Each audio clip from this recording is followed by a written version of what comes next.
Helium has extended its option to acquire the M3 Helium to 28th of February 2026 as it progresses development plans around the high-grade Rost well in Fort Dodge, Kansas. Well, CEO Nick Tulloch joins us today. Nick, thank you for your time. How are you doing?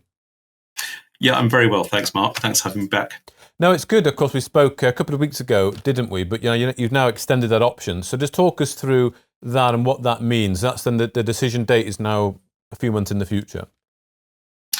Yeah, I think last time you and I spoke, I was standing on a very cold site in Kansas, holding the phone, hoping my fingers didn't go too blue. I was out in Kansas to do a few things, but mainly to meet some prospective counterparties who have been in touch with us. I'll come back and talk about that in a moment. But just on your question on the option, we are very, very close to concluding everything we need to do to move to AIM. Of the different work streams, there is one last item that needs to be concluded, and that is a 2025 audit for M3. Now, we've already done the numbers. We as a company have those numbers in hand, so it's just a case of getting those audited, and the target is to get that done this side of Christmas. So we're, I suppose, sort of straight out of the traps early in the new year to move towards AIM. I'm always cautious about making predictions on timing because things do surprise us, but I know investors are very focused on our ability to move onto that market.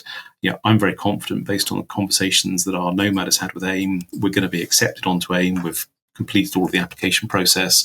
So we see this very much as an administrative process just to complete the audit, which, by the way, is something we would have needed to do anyway as part of our group audit early in the new year anyway. So it perhaps accelerates a piece of work, but the main thing is it's an admin process to get onto AIM. Okay, well, that makes sense. So talk us through some of the interest that you had from these potential sort of funding partners here.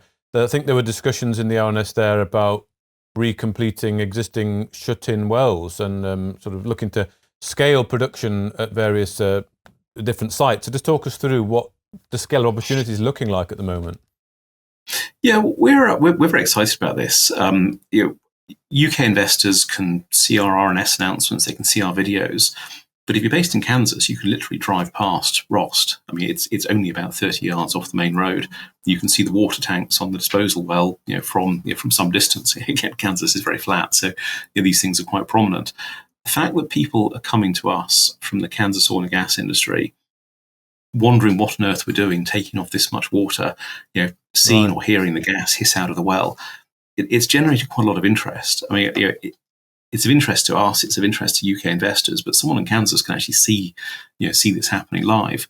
So we have two entirely separate parties who have come to us with an idea of funding additional wells. Now, Fort Dodge sits in quite a narrow zone. This is not like the Hugoton where you've got sort of acres and acres of prospective land. Fort Dodge is a much narrower zone, and also it's a very wet zone. So anything we do in that area, we're going to need to move a lot of water. And that I suppose is the clever bit. I think there's a high level of confidence from local operators that the gas exists, but you've got to be prepared to move, in some cases, several thousand barrels of water per day.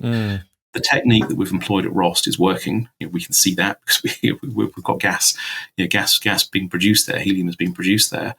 And so what these funding partners have said is, well, if we're to back you, what can you do next? And we've already taken leases of additional land. The Rost lease itself, would accommodate another well.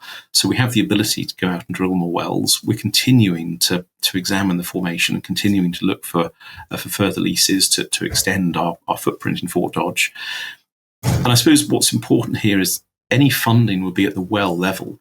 So we're not talking about dilutive funding for investors. We're talking about the ability to accelerate the plan. This was always the plan anyway, to accelerate the plan of having more wells in Fort Dodge, but actually funded by local investors. And the fact that these guys have met us, they've seen what we're doing, and they want to support us, they're local, is a huge validation of what we're doing in Kansas. Absolutely, and it's great that people are just sort of seeing what you're doing and inquiring as to what's going on there. So, I mean, how could it look then? Obviously, it's non-dilutive, so it's at the well level. So this is where the sort of 1/8 thing comes in. Is that right? Where you can get an eighth? So whatever it looks like. Maybe Mendell do 4/8, and it can go any way, I guess. But basically, it means that you put up less capital, but you get exposure to more opportunity. It's exactly that. The US has got a very sophisticated process of people investing in wells, and, and they do talk about eighths. Now, these could be individuals, they could be companies. There's a very interesting tax break, by the way, for individuals. And one of the reasons this is happening at this time of year is the US tax year finishes at the end of this month. Individuals who invest in oil and gas wells can get some quite big write-offs against their tax bill. Right. Provided they commit to the investment this side of this side of the year end. So this is a nice position to be in. So we've got some pressure from investors saying we like the idea. How can we progress it? Where do we sign? We need to. We need to have a concluded deal this side of January in order to get the tax breaks. Right. That's only for individuals. There's also a company in there that would have a slightly different arrangement, but the arrangement would be very much as you described. There would be an understanding of who contributes what to the production process, the development process, and we as the operator, and I suppose the finder of the prospect, would get a bit of a kicker on top as well. So whether you call that as a carry, an enhanced percentage, in other words, if we get 50% of the well, we're not paying for 50%. There'll be an element that we get carried for. So there's an opportunity for us to expand into a much larger footprint of wells than we perhaps thought a few weeks ago, and to have that, I suppose, enhanced funded by local investors who, as I say, are a better place than anyone to look at what we're doing and say, actually, this makes sense. Absolutely. So it does sound like you've got a bit of pressure. So can we expect to see some announcements before the 31st of December? Well, we have to conclude the arrangements with the investors, and I say we have two interested parties. One is a group of individuals who I suspect will be quite tax driven in the timetable. I think they'll have the same exacting requirements on making money, but their time will be a little bit more driven by the tax year. The other is a corporate group that will not have quite the same tax time pressures, but again, I'm sure will be equally exacting on their returns. So it's something that I think we'll need to develop fairly quickly. It's also something we want to develop quickly. We're very pleased, obviously, with what we've done.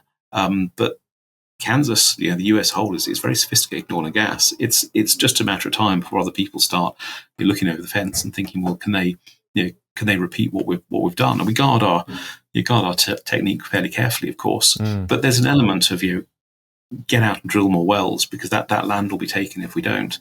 And it's the land that's the really valuable part. So this is not like the Hugoton where you just lease every field you can see through to the horizon. You need to pick and choose really carefully.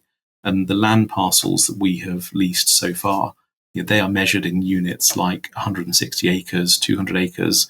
This is not sort of conventional oil and gas leasing where we've leased 20,000 acres and we're going to put a well on every section. Actually, you need to pick and choose quite carefully. Right. So having this interest, which may or may not back us for future wells, is a very powerful step forward. Well, that's a good point you make then about picking and choosing, perhaps identifying. So is that something you will, the interested parties will help with because they know the area? I mean, do you have any sites identified, or is that something that just comes in time? We definitely have sites identified, and we've already leased additional land, and we've mapped fairly carefully the channel that we think is productive. So we've already got a very clear idea as to where we'd like to drill, and we are continuing to look to expand our land holdings. I think in terms of assistance we'll get from investors, it will probably depend who the investor is. There will be some people who are simply looking for a financial return, others who will want to have a much greater interest and will support us in some of the field operations. You touched on it at the start. I didn't pick up on it earlier, but we have another group who have existing wells in the area that were initially productive, but then overwatered, and as a result, they shut those in. So here's another way of accelerating. Here's a way of working with that group to work over existing wells and see if we can bring those back into production. Again, this is all at the idea stage, but it's advanced sufficiently, based on my trip to Kansas 10 days ago, that we're able now to start mapping that out in the form of an RNS announcement and just show investors what the next stage of Mendell looks like. And the next stage looks like additional wells in 2026, whether funded by our own cash resources, other investors, or in partnership with existing well owners. So we've got some quite interesting dynamics to look at. Good. Excellent. And just very quickly, finally, things at Rost, you happy with that? The cylinders being filled and going away? I know it's only small, but all good? Yeah, we are happy with it. I mean, the process gets more and more complicated as we work through it, and I mean that in a positive way, actually, because it's given us so many more ideas in terms of the scope of what we can do with existing wells. I mean, Rost has got a very clean gas. It's 85% nitrogen. That's not going to be the case elsewhere. We probably will get high levels of hydrocarbon. But what we've been doing is learning how to remove some of those hydrocarbons before they go into the PSA. We announced a couple of weeks ago about collecting and sort of harvesting the natural gas liquids. So Rost, if you like, has given us a very good platform to learn how to do these processes. It's also given us some insight into the right sort of wellbore diameter. And what we've seen from Rost, and this is also borne out from analog wells looked at elsewhere in different states, the more water you produce, you should probably expect to produce more gas. So actually having different widths or wider well bores, we should be able to scale up the process as well. So yeah, very, very pleased with Rost. It's been an astonishing learning experience, a lot more complicated than any other well I've worked on, but we're in production. So yeah, it's worked, and we're absolutely delighted. Excellent. Well, Nick Tulloch, as always, thank you very much for your time today. Fantastic. Thanks, Mark. If you enjoyed this interview, then give us a thumbs up, a like or a retweet. Subscribe to us on YouTube or follow us on Twitter and hit that notification bell to be the first to know when we release new content. There's loads of great content on our website too, across all our programs at stockboxmedia.com. Thank you for watching.